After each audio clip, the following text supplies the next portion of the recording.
ദൈവനാമത്തിന് മഹത്വമുണ്ടാകട്ടെ. ഏഷ്യാ പ്രവാചകന്റെ പുസ്തകം 55 അധ്യായം 3 മുതൽ 6 വരെയുള്ള വാക്യങ്ങളാണ് നമ്മൾ നോക്കുന്നത്. 3-ാം വാക്യത്തിൽ, നിങ്ങൾ ചെവി ചായ്ച്ച് എൻ്റെ അടുക്കൽ വരുവീൻ, നിങ്ങൾക്ക് ജീവൻ ഉണ്ടാകേണ്ടതിന് കേട്ടുകൊള്ളുവീൻ, ദാവീദിൻ്റെ നിശ്ചല കൃപകൾ എന്ന ഒരു ശാശ്വത നിയമം ഞാൻ നിങ്ങളോട് ചെയ്യും.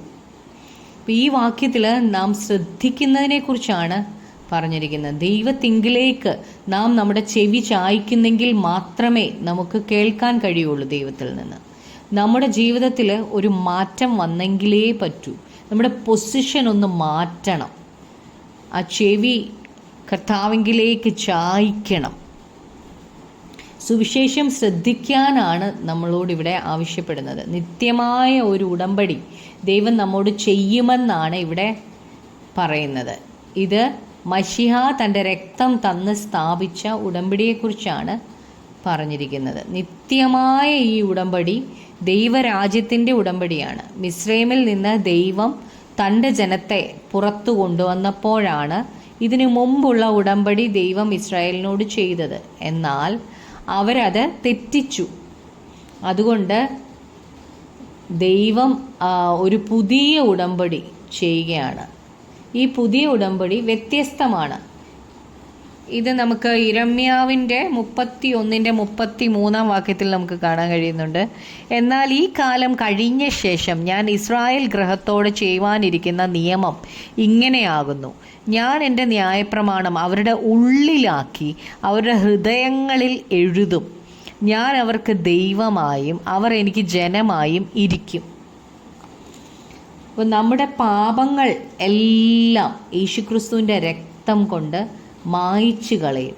അന്ന് വരെ നമ്മൾ ചെയ്ത പാപങ്ങൾ ഇനി അവയൊന്നും ഓർക്കത്തില്ല. നീതീകരണമാണ് ഈ ഉടമ്പടിയിൽ കാണുന്നത്. പുതിയൊരു ഹൃദയം നമ്മൾക്ക് പ്രാപിക്കുക ചെയ്യുന്നത്. ഇത് നിത്യമായ ഉടമ്പടിയാണ്. ഇത് കൃപയാലാണ് നമ്മൾ പ്രാപിക്കുന്നത്. മശിഹ നമ്മളോട് കാണിക്കുന്ന ആ മഹാദയയാണ് ഈ ഉടമ്പടിയുടെ പ്രത്യേകത.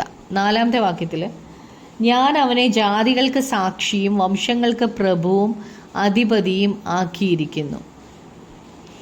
ഈ മശിഹായെ ദൈവം സകല ജാതികൾക്കും വംശങ്ങൾക്കുമായിട്ടാണ് നൽകിയിരിക്കുന്നത്. സാക്ഷിയായിട്ട്, പ്രഭുവായിട്ട്, അധികാരിയായിട്ട്, അധിപതിയായിട്ട് ആണ് മശിഹായെ കർത്താവ് സകല ജാതികൾക്കും തന്നിരിക്കുന്നത്. ഇവയെല്ലാം ഈ പുതിയ ഉടമ്പടിയിലേക്ക് വന്നവർക്കും ഉള്ളതാണ്.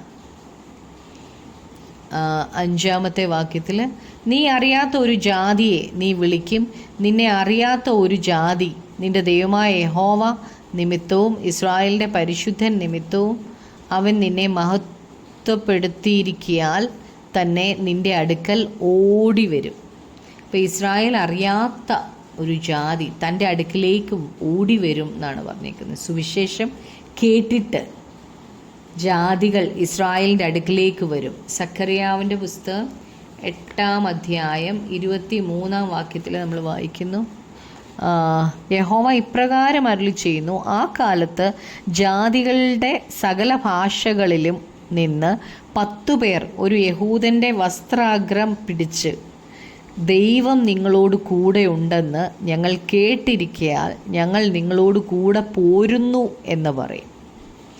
ഇസ്രായേലിലേക്ക് അനേകർ ചെല്ലുക.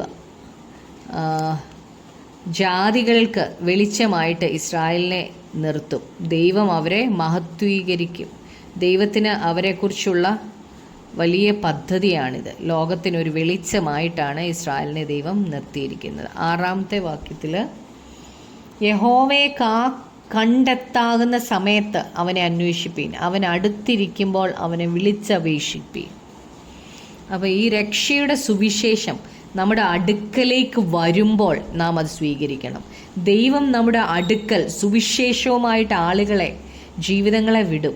അപ്പോൾ നാം ആ അവസരം തള്ളിക്കളയാതെ സുവിശേഷത്തെ സ്വീകരിക്കണം. ദൈവം നമ്മോട് അടുത്തു വരികയാണ്.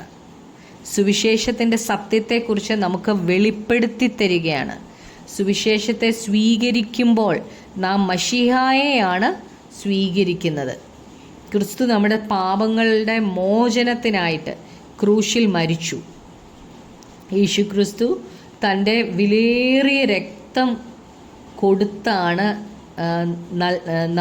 നമ്മളെ ക്രിസ്തു വീണ്ടെടുത്തത്. നിത്യമായ വീണ്ടെടുപ്പാണ് ക്രിസ്തുവിൻ്റെ രക്തത്താൽ നാം പ്രാപിച്ചത്. ഒന്ന് മാത്രം നാം ചെയ്താൽ മതി. നാം ഇത് വിശ്വസിച്ച് ക്രിസ്തുവിനെ ഹൃദയത്തിലേക്ക് ക്ഷണിക്കണം. വിശ്വാസത്താൽ ക്രിസ്തുവിന് നമ്മുടെ ജീവിതത്തിൻ്റെ കർത്തൃത്വം കൊടുക്കണം.